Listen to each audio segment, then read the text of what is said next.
하나님을 믿지 않는 많은 사람들이 말합니다. 하나님이 계심을 보여달라고. 하나님의 창조를 말하여도 그들이 지금까지 배워왔던 과학적 지식으로밖에는 자신은 믿지 못하니 창조도 증명해달라고 하나하나 보여주고 증명해주면 믿겠노라 말하는 것이죠. 더 나아가 신이 있다 하여도 자신은 신이 필요 없으니 내 스스로 노력하며 살 수 있다 말하기도 합니다. 그러니 신의 존재가 중요하지 않다는 거예요. 존재한다 해도 자신의 뜻대로 자신의 힘으로 살아갈 수 있다고 하는 것입니다. 그럼 진짜로 보여주면 하나님을 믿게 될까요? 또 진짜 하나님이 계시더라도 스스로의 힘으로 살아갈 수 있는 걸까요? 오늘 말씀을 통해 살펴보도록 하겠습니다. 오늘 말씀에는 지식적으로 인정받고 사회적으로 높임을 받는 서기관과 바리새인이 등장합니다. 그리고 이들은 예수님께 나와 표적을 구하지요. 마치 세상 사람들이 보여주면 믿겠다 하는 것처럼 말입니다. 표적은 보통 인간의 능력으로는 불가능한 기적이나 상직, 징조들을 말하는 것으로 당시 유대인들에게 있어서는 장차 메시아가 오면 그가 하나님으로부터 보냄을 받았다라는 증거로 표적을 보여줄 것이라고 알고 있었습니다. 그러기에 이들의 요구는 정당해 보이기도 합니다. 정말로 메시아로 왔다면 하나님께서 당신을 메시아로 보낸 표적을 보여달라 구하는 것일 테니까 말입니다. 그런데 이것이 처음이었다면 정당해 보일 수 있겠으나 이것이 처음은 아니었습니다. 예수님께서는 이들이 요청하기 전 이미 자신이 하나님께서 보내신 메시아임을 많은 방법으로 보여주셨습니다. 천국 복음을 전파하시고 나병과 중풍병과 같은 모든 병과 약한 것들을 고치셨으며 귀신 들린 자, 간질하는 자를 깨끗게 하신 뿐 아니라 바람과 바다도 잔잔케 하시는 등 진정 메시아가 아니라면 행할 수 없는 많은 표적들을 보여주셨던 것입니다. 보여주고 또 보여주고 쉴 새 없이 보여주었으나 또 구하고 있는 이들이었다는 것이죠. 그럼 이것은 무엇입니까? 보여주어도 믿지 못한다는 것입니다. 말로는 보여주면 믿겠다라고 말하지만 실제로는 보여주어도 믿지 않는 것입니다. 믿지 못하는 게 아니고 믿지 않는 것. 이미 많은 표적에도 또 표적을 구하는 것은 진정 예수님이 메시아인지 궁금해서 진정 믿고 싶은 마음에 구하는 것이 아닌 다른 이유, 즉 믿지 않기 위함이었다는 것이죠. 메시아가 아님을 드러내기 위하여, 이를 증명하기 위하여 요구하고 있는 것입니다. 바로 앞절들을 보면 잘 드러나는데요. 이들은 안식일에 예수님께서 표적을 행하니 그 표적에는 눈을 두지 않고 안식일을 어겼다라는 것에 초점을 맞춰서 예수님을 비방하기 시작합니다. 예수님이 바알세불, 즉 귀신의 힘을 힘입었다고 모함하기도 합니다. 그리고는 이제 와서 또 표적을 구하는 거예요. 어떻게든 예수님을 공격해서 무너뜨리려고 말입니다. 믿기 위함이 아닌 다른 악한 의도로 표적을 구한 것입니다. 여러분, 사실 표적은 믿는 자들을 위한 주님의 은혜입니다. 믿는 자들에게 더욱 그 믿음을 굳게 세우고 확신을 주시려고 하나님께서 각 사람의 삶에 기적을 보여주시는 것입니다. 하나님의 말씀과 진리의 권위를 확증하기 위해 보여주시는 증거들로 말입니다. 하나님께서는 때로 이런 기적들을 믿지 않는 사람들에게도 행해 주시기도 합니다. 그러나 그들은 깨닫지를 못합니다. 주님의 기적을 경험하면서도 그저 어쩌다 보니 생긴 일 혹은 운이 좋아서 라고 얘기며 그 기적을 이루어 주신 하나님께 나아오지를 않는 것입니다. 경험하면 믿겠다 해놓고 정작 경험하고도 믿지 않는 자들. 그래서 실제로 기적을 보고도 하나님 믿지 않는 사람들이 대부분이에요. 정말 적은 수의 사람들만이 그 기적으로 하나님을 믿게 된다라는 것이죠. 결국 기적은 믿음을 가져오지 않습니다. 오히려 믿음이 기적을 가져옵니다. 다시 한번, 기적은 믿음을 가져오지 않습니다. 도리어 믿음이 기적을 가지고 옵니다. 우리가 먼저 믿음으로 행할 때 하나님께서는 하나님의 놀라운 능력으로 일을 이루어 가십니다. 그러니 여러분, 하나님의 기적, 하나님의 은혜를 원하신다면 먼저 보이지 않아도, 불가능해 보여도 함께 하시며 일을 이루시는 하나님을 확실히 믿기를 바랍니다. 표적, 이적이 아니라 그 기적을 능히 이루시는 우리 주 예수 그리스도를 온전히 믿기를 바랍니다. 서기관과 바리새인들의 요구에 예수님은 어떻게 말씀하십니까? 39절에서 악하고 음란한 세대가 표적을 구하나 선지자 요나의 표적밖에는 보일 표적이 없느니라 라고 대답하십니다. 요나의 표적은 무엇입니까? 선지자 요나가 큰 물고기에 삼켜져 죽은 줄 알았으나 사흘 만에 그 물고기 뱃속에서 온전히 살아나오므로 하나님께서 그를 선지자로 세우셨음을 보여주었던 표적을 말합니다. 이는 곧 앞으로 이루어질 십자가의 사건의 예표로 사흘 동안 땅속에 계시다가 다시 살아나실 예수님의 부활을 보여주는 표적이었습니다. 예수님의 대속의 죽음과 부활 없이는 우리의 죄를 해결할 수 없기에 예수님은 이 사역을 통해 우리를 구원하시고 하나님의 자녀로 삼아 주셨습니다. 또한 이 사역을 통해 하나님께서 예수님을 우리의 구원자로 세우셨음을 확증하셨습니다. 이처럼 예수님의 죽으심과 부활은 예수님 사역의 귀결점이지요. 다시 말해, 만일 십자가와 부활을 믿지 않는다면 예수님을 믿지 않는 것이고, 부활이 없는 믿음은 헛된 것입니다. 그러기에 여러분, 우리는 예수님을 믿되 예수님의 죽으심과 부활을 믿는 자들이 되기를 바랍니다. 예수님의 죽으심과 부활로 구원받은 우리도 죽으나 반드시 부활할 것을 확실히 믿는 자들 되기를 바랍니다. 예수님은 계속해서 새로운 표적만을 요구하는 그들에게 요나의 표적을 말씀하시며 그들의 완악함을 책망하십니다.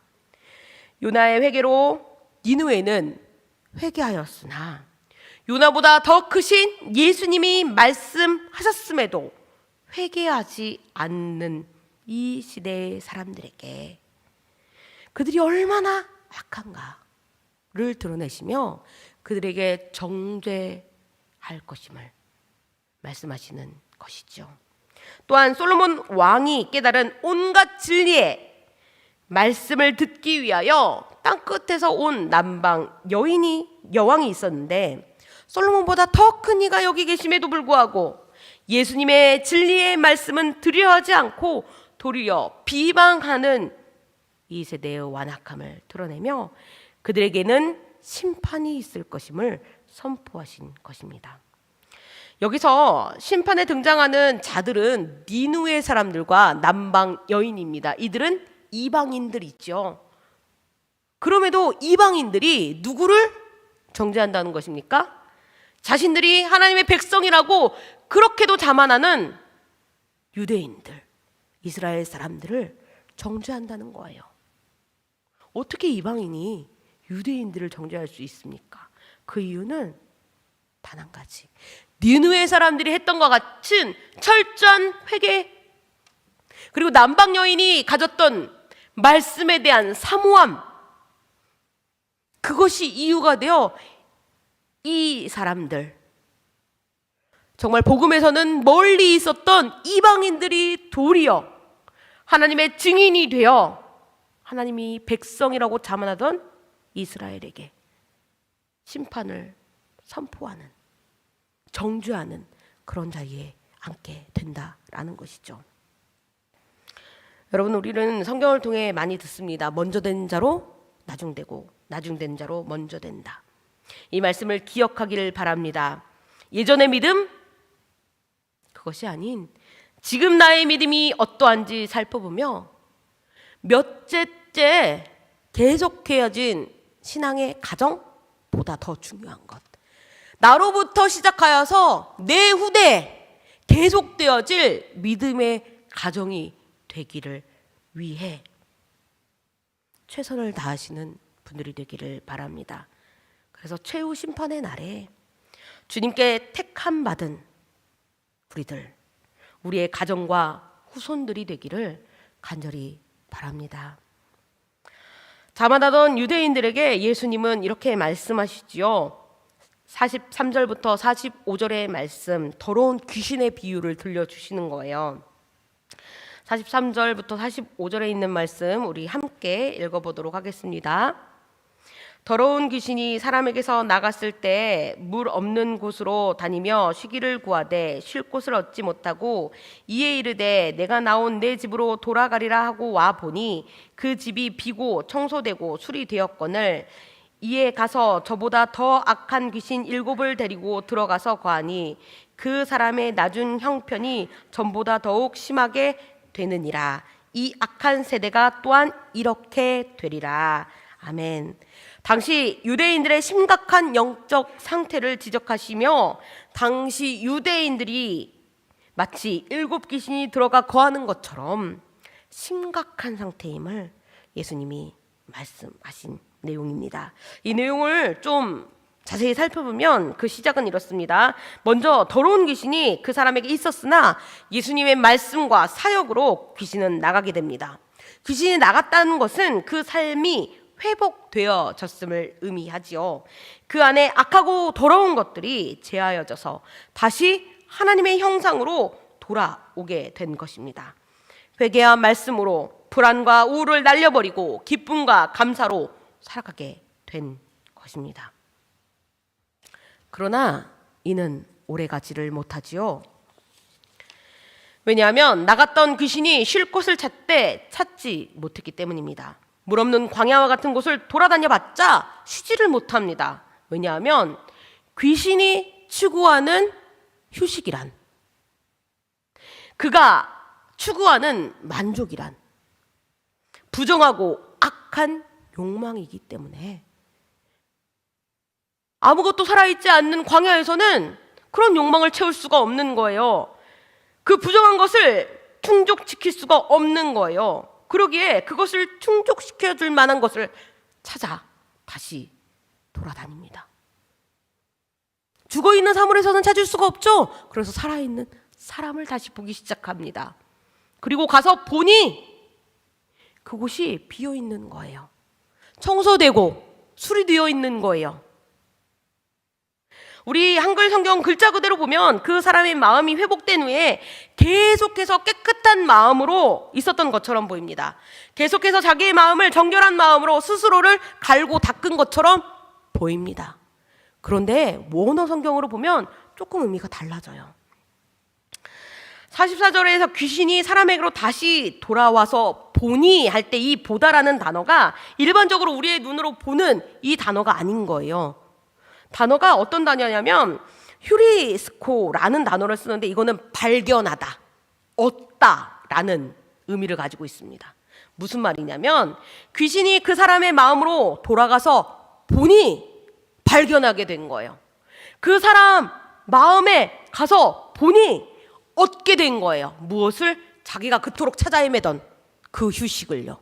귀신의 휴식은 부정한 것과 악한 것과 욕망인데, 사람들 보기에는 자신이 깨끗해졌다고 생각하는 그 마음 속에 실은 사단이 그렇게 찾고 헤매던 그 악한 욕망이, 부정한 것이, 더러운 것이 발견되어졌다라는 거예요. 그러니 이 귀신이 기뻐하며 자기만 가는 것이 아닌 다른 더 강한, 더 많은 귀신들을 이끌고 그 속으로 들어갑니다. 이는 곧 귀신이 나갈 때 회복되었던 그 마음에 성령으로 채우지 않으면 다시 악한 영이 깃들 수밖에 없음을 보여줍니다. 사람이 아무리 빈 곳을 스스로 수리하고 깨끗하게 닦아본다 하더라도 우리 안에 있는 본질적인 악함을 해결할 수가 없는 거예요. 아무리 적극적으로 악을 제하려 한다고 해도 주님이 주시는 거룩한 상태와 동일할 수가 없기 때문입니다. 그러니 우리의 힘으로는 막을 수가 없죠. 그럼 우리는 어떻게 해야 합니까? 근본적인 해결책, 바로 성령님이십니다. 하나님과 동등되신 거룩하신 영, 성령님이 우리 안에 거하시면 됩니다. 우리 마음의 집에 성령님이 주인이 되시도록, 성령님이 자리하시도록 내어드리면 됩니다. 여러분, 얼마나 많은 사람들이 예수님의 사역으로 회복되고도 성령님을 모시지 않는 사람이 얼마나 많은지 몰라요. 실제로 누구라고 말하지는 않겠지만 제 가까운 사람 중에 교회를 한 50년 넘게 다니지만 성령님을 들어본 적이 없대요. 교회에서 말씀을 들었는데 그 성령님이 그냥 글씨로만 작용하시지 자기 안의 삶에 대해서는 아무런 영향을 끼치지 못하는 거예요. 그러니 말씀을 듣고 들으면서 깨끗해지고 빈집이 되어가고 수리되고 청소되는 되지만 정작 내 마음 가운데 오히려 귀신이 좋아할 만한 그런 상태가 되는 것입니다. 회개하고 주님을 믿는다고도 하지만 자기 마음의 집 보좌에 성령님을 두지 않는다면, 혹은 계속해서 자신을 주인처럼 살아가고 있다면 주님은 이를 경계하시며 말씀하십니다. 나중 형편이 전보다 더욱 심하게 되느니라.